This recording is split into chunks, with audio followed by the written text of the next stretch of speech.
फरोशी की तमन्ना अब हमारे दिल में है। यही एहसास उन तमाम हिंदुस्तानियों के दिलों में धड़कता है जो खुद को बड़े गर्व से भारतीय कहते हैं।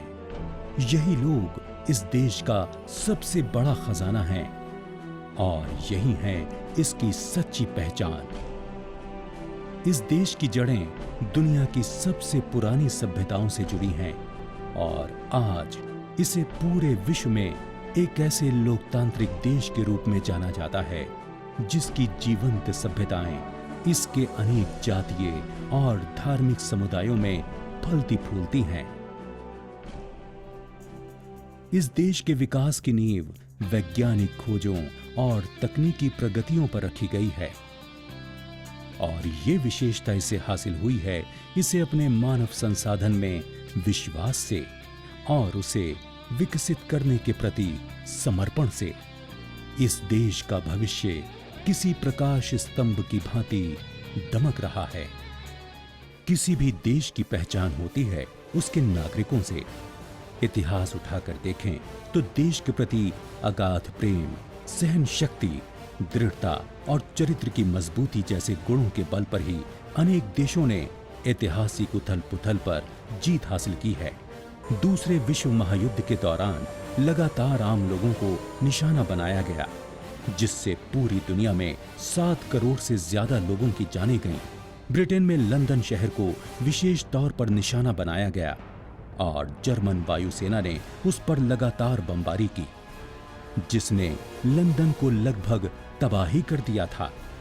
अपने शहर को बचाने के लिए लंदन वासियों ने सिविल डिफेंस टीम यानी नागरिक सुरक्षा दल बनाए। इन नागरिक सुरक्षा बलों ने खुद आगे बढ़कर छतों पर से दुश्मनों के विमानों का पता लगाने की जिम्मेदारी संभाली।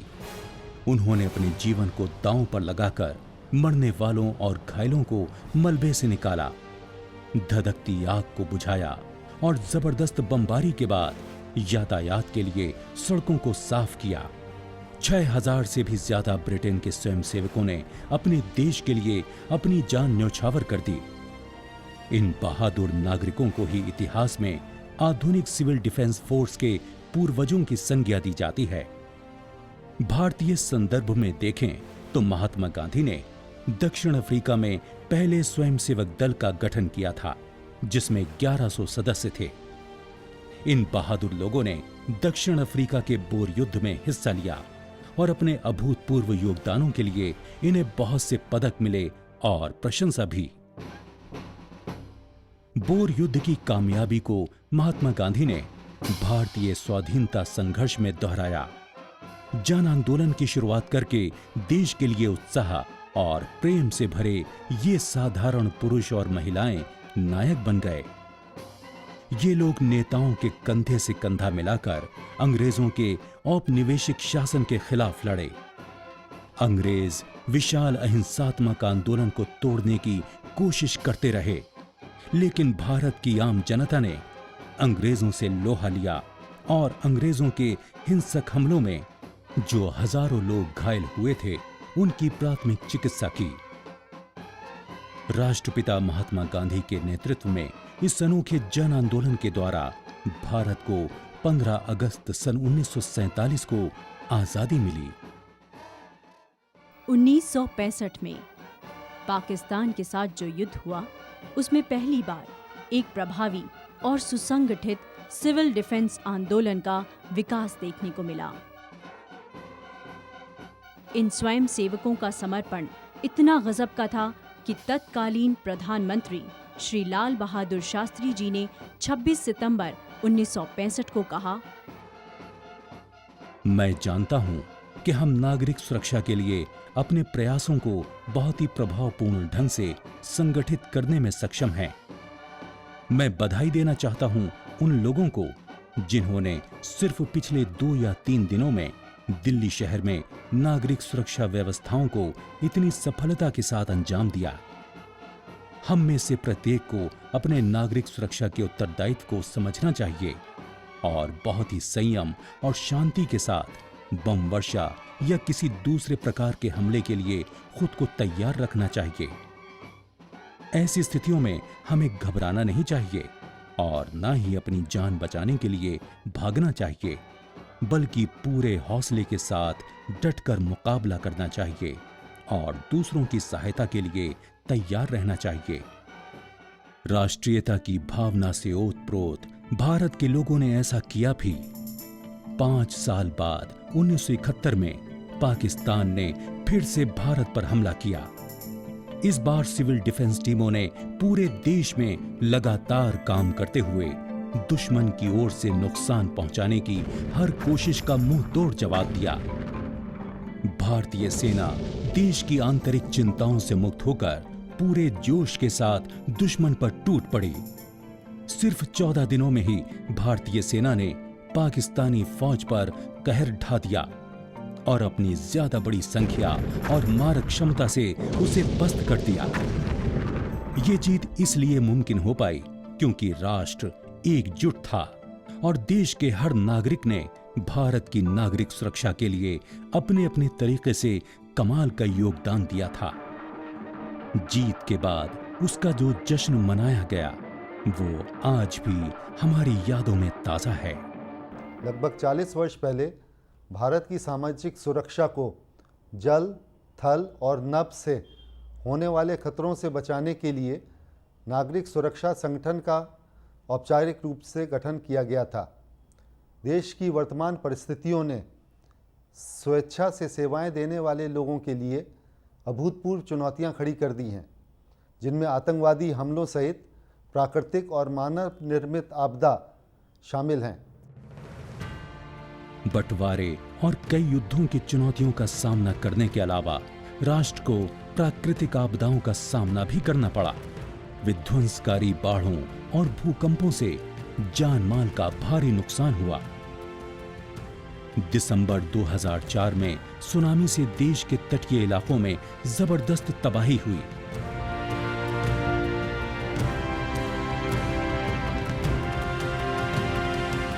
अगस्त 2010 में लद्दाख के दूर दराज इलाकों में बादल फटने से भी भारी नुकसान हुआ।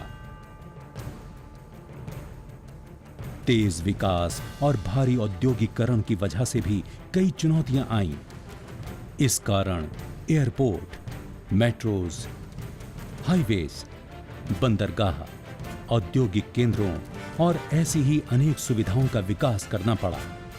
इन सुविधाओं से देश में नौकरियों में वृद्धि और अधिक समृद्धि आई, पर इनके काफी उल्टे प्रभाव भी नजर आए, जैसे औद्योगिक हादसे, आग, वायरस और जीवाणुओं का तेज फैलाव। इससे भी ज्यादा खतरनाक रहा परमाणु शोध या बिजली पैदा करने वाले संयंत्रों से होने वाला रेडिएशन, जिनके कारण भारत को कई पेचीदा समस्याएं झेलनी पड़ी।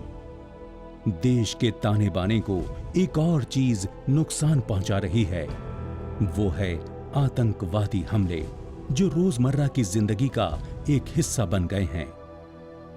गृह मंत्रालय ने खतरे से घिरे भारत के जिलों का एक विस्तृत विश्लेषण किया है और ये पता चला है कि 28 में से 16 राज्यों में 100 से ज्यादा ऐसे जिले हैं जो कई आपदा वाले क्षेत्रों में आते हैं।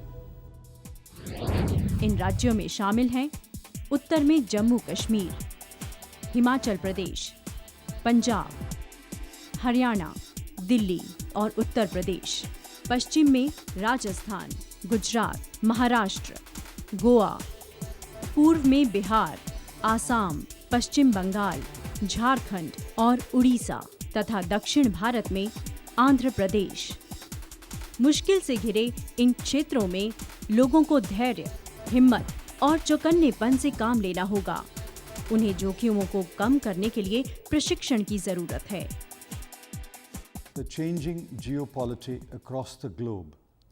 पूरी दुनिया में बदलते भौगोलिक और राजनीतिक हालात और जलवायु में परिवर्तन ने नई चुनौतियां पैदा कर दी हैं, जैसे कि सीमा पार से आतंकवाद, आंतरिक सुरक्षा से जुड़े खतरे और प्राकृतिक आपदाएं। आज मानव समुदाय हादसों के प्रति ज्यादा खतरों से घिर गए हैं, चाहे ये प्राकृतिक हों या मानव निर्मित। इसलिए देश की ताकत और सुरक्षा के लिए संकट वाली स्थितियों के प्रति आम लोगों का चौकन्ना होना और उनका धैर्य बेहद जरूरी है। इस संदर्भ में सिविल डिफेंस समुदाय आधारित एक स्वयंसेवी संस्था है जो चुनौतियों को टक्कर देने के सिलसिले में नागरिकों की क्षमता को बढ़ाने के प्रति ज्यादा सक्रिय भूमिका निभा सकती है। भारत सरकार सिविल डिफेंस संगठन को आवश्यक बढ़ावा और मदद देने के प्रति वचनबद्ध है ताकि इसके स्वयंसेवकों के हितों को कायम रखा जा सके, उनकी महारतों को बेहतर और मजबूत किया जा सके और समाज में उनकी सार्थक भूमिका को और ठोस बनाया जा सके। their meaningful role in society. अतीत ने हमें सिखाया है कि हमें एक ऐसी प्रणाली तैयार करने की जरूरत है जिसमें किसी हादसे से पहले ही उसे रोकने और उसके प्रभाव को कम करने से जुड़ी तैयारी करना शामिल हो। अगर देश को लगातार अपनी वृद्धि दर बनाए रखनी है तो हादसों से होने वाली क्षतियों को कम से कम करना होगा और इसीलिए जन्म हुआ सिविल डिफेंस कोर का। पर्याप्त ट्रेनिंग के बल पर इस कोर के साहसी पुरुष और महिलाएं स्वयं को, अपने परिवारों को, पड़ोसियों और अपनी संपत्ति को भी बचाने में मदद कर पाएंगे। देश मानव निर्मित और प्राकृतिक हादसों के खतरों की भयावहता को समझ चुका है। इसलिए आंध्र प्रदेश, असम, दिल्ली, गुजरात, हरियाणा, हिमाचल प्रदेश, जम्मू कश्मीर, कर्नाटक, मध्य प्रदेश, महाराष्ट्र, मेघालय, पंजाब, राजस्थान, सिक्किम, त्रिपुरा, उत्तर प्रदेश और पश्चिम बंगाल में मौजूदा सिविल डिफेंस सुविधाओं को तेजी से बेहतर बनाने के प्रयास चल रहे हैं। भविष्य की जरूरतों को देखते हुए जिन राज्यों और केंद्र शासित प्रदेशों में नए सिविल डिफेंस प्रशिक्षण संस्थान कायम किए जा रहे हैं वे हैं अंडमान निकोबार, अरुणाचल प्रदेश, बिहार, छत्तीसगढ़, झारखंड, केरल, उड़ीसा, तमिलनाडु और उत्तराखंड। इन सभी सुविधाओं को केंद्र सरकार पूरी आर्थिक सहायता भी दे रही है और सुसज्जित भी कर रही है। प्राकृतिक और मानव निर्मित हादसों से बचा नहीं जा सकता और इनसे जबरदस्त सदमा और तबाही होती है। जब भी कोई हादसा होता है तो लोग पूरी हिम्मत से इसका सामना करते हैं, लेकिन सही प्रशिक्षण से तबाही का प्रभाव कम हो सकता है। इसीलिए गृह मंत्रालय ने central emergency relief training institute की नींव सन 1957 में रखी थी। इसका लक्ष्य है भारत सरकार के तत्वाधान में आपातकालीन राहत संगठनों को प्रशिक्षण और मदद देना। इस केंद्रीय संस्थान को अब नेशनल सिविल डिफेंस कॉलेज यानी NCDC कहा जाता है और ये disaster relief and response operations की अगुवाई करने वालों के लिए उन्नत और विशिष्ट प्रशिक्षणों का इंतजाम करता है ताकि किसी भी तरह के प्राकृतिक या मानव निर्मित हादसों के प्रभावों से निपटा जा सके। राष्ट्रीय नागरिक सुरक्षा महाविद्यालय जो नागपुर में स्थित है और गृह मंत्रालय के तहत एक इंस्टीट्यूशन ऑफ एक्सीलेंस के तौर पर मान्यता प्राप्त किए हुए है, पूरे भारतवर्ष के संगठनों को सक्षम बनाता है ताकि वो अपने यहाँ पर ट्रेनर्स के माध्यम से अपने लोगों को, अपने पर्सनल को ट्रेनिंग दिला सकें ताकि समय आने पर जब भी कोई प्राकृतिक आपदा या मानवीय आपदा कहीं पर होती है तो वो उस प्रकार के कार्य कर सकें जिससे कि समाज को जल्द से जल्द राहत पहुंचाई जा सके। खोज और बचाव, प्राथमिक चिकित्सा, संचार, कल्याण संबंधी सेवाओं और वैज्ञानिक तरीके से डिजाइन किए गए अन्य बहुत से पाठ्यक्रमों को ये प्रख्यात संस्थान चला रहा है। अब तक ये कॉलेज लगभग 45,000 प्रशिक्षकों को ट्रेनिंग दे चुका है और इनमें कई विदेशी नागरिक भी शामिल हैं। वैज्ञानिक तरीके से डिजाइन किए गए इन पाठ्यक्रमों का मकसद है पहला, लोगों की जिंदगी बचाना। दूसरा, संपत्ति को होने वाले नुकसान को कम करना। तीसरा, उत्पादकता को लगातार बनाए रखना। चौथा, लोगों की हिम्मत ना टूटने देना। इस बेहतरीन संस्थान ने हजारों लोगों को सिविल डिफेंस में शामिल होने के लिए प्रेरित किया है और इन प्रेरित लोगों ने समाज और इसके लोगों के प्रति स्वयं को इसलिए समर्पित कर दिया है ताकि वे बेहतर जीवन जी सकें और किसी हादसे की सूरत में जरूरतमंदों के लिए हर मुमकिन मदद मुहैया करा सकें। मैंने सिविल डिफेंस 1967 में भूसावल से सेंट्रल रेलवे की तरफ से पहला ट्रेनिंग पूरा किया और उसके बाद में मैंने अपना ध्येय बनाया कि मैं लोगों तक ये सुरक्षा के उपायों का जो सिस्टम है वो मैं पहुंचाऊंगा। और उस दिन से लेके आज तक मैंने सिविल डिफेंस के कॉलेज से कई ट्रेनिंग्स प्राप्त करने के बाद में लोगों को काफ़ी ट्रेनिंग्स दी हैं और स्कूल के स्टूडेंट्स और दूसरे लोगों को इसके तरफ आने के लिए आकर्षित किया है। आज हम महाराष्ट्र में और दूसरे कई आपातकालीन स्थितियों में जाने के बाद हम लोगों ने काफ़ी सफलता पाई है और लोगों की मदद कर पाए हैं। सबसे ज़्यादा जो बात हमारे ज़िंदगी में हुई कि जब भोपाल गैस ट्रेजेडी हुई उस समय हमने अपने माता पिता को खोया और उस समय हमको ये रियलाइज़ हुआ कि अगर ये लोगों को हिंदुस्तान में गवर्नमेंट अपनी तरफ से प्रॉपर तरीके से सिखाए और उनको ये सिविल डिफेंस की ट्रेनिंग दी जाती तो शायद हम कई जाने वहाँ पे बचा सकते थे। आधुनिक भारत में 1 अरब से ज्यादा लोग हैं जो 35 बड़े शहरों और करीब 7.5 लाख गांवों में रहते हैं। भारत की जमीनी सीमाएं 15,200 किलोमीटर में और तटरेखा 7,516 किलोमीटर में फैली है। इतने विशाल देश के सामने चुनौतियां तो लगातार आती ही रहेंगी।